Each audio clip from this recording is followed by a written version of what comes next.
helyi ifjú értékkörök filmet forgattak arról, hogy mit jelent számukra Nivegyvölgyben élni. A filmet a közösségi videó módszertanával készítették el.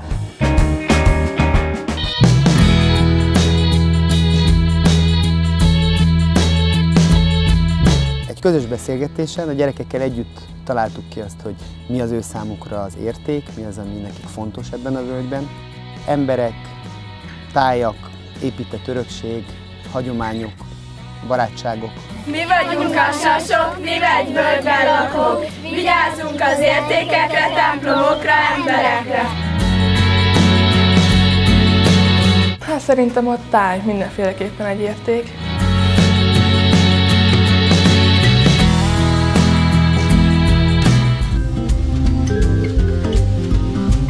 Ők írták meg közösen a forgatókönyvet, és aztán felkeresték azokat a helyeket, azokat az embereket, akiket a filmen be szerettek volna mutatni.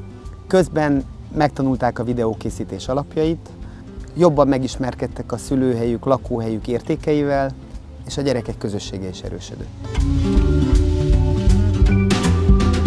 Mi, ti, aki itt lakik a környéken, hogy mi tényleg nagyon szép helyen lakunk, és nekem itt nagyon-nagyon sok érték van. Az emberek, a táj, a kultúra, a hagyományok, tehát nagyon sok minden. Ami mellett elmegyek, az nem csak egy szimpla kis tárgy, vagy egy sima régi tűzoltókocsi, ami ott van, hanem annak igenis jelentősége van a faluban.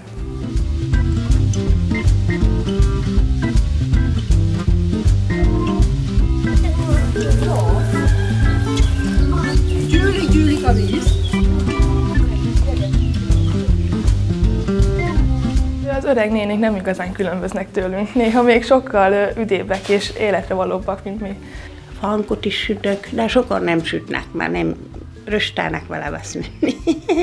Akkor volt a gánica, tócsi, palacsinta. Kerek gömbölyű kenyereket sütöttek. Megelőzőleg a tésztájából elvettek valamennyit, azt kisorolták, és akkor azt arra tettek apróra vágott, kockára vágott szalonnát, az volt a lángos. Mindenkinek volt csirke, kecskék, malacok, kihajtották ugye legelőre, meg a teheneket is. És mindenki saját maga ellátta magát tejjel, tejföllel, tojással.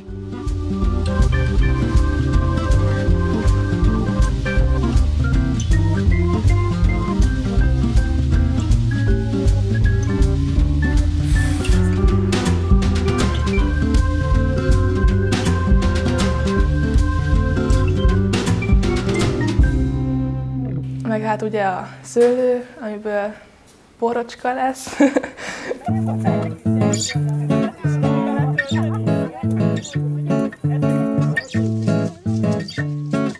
Balatoncsicson születtem, és azóta itt élek Balatoncsicson. Itt a Pannon-tengernek a hideg agyagtalaja van, itt érzi jól magát a jufark. Egy extra száraz fehérbor, egy hungarikum. A világon sehol máshol nincs, csak Magyarországon. Magyarországon is 2 helyen található nagyobb területeken. Itt is honos nálunk, és ezen kívül a Somlón.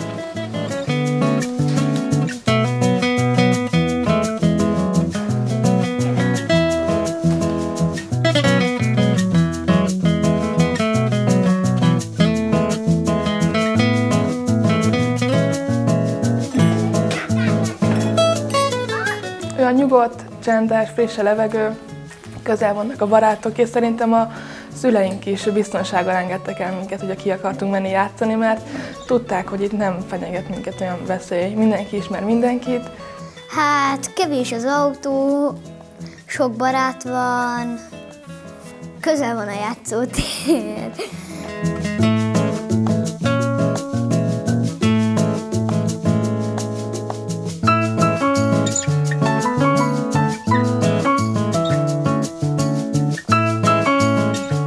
Hát szabadidőben hétvégente, amikor otthon vagyok, akkor ki szoktam menni kosarazni, vagy egymagamban, vagy öcsémmel, vagy a szomszédasszonnyal.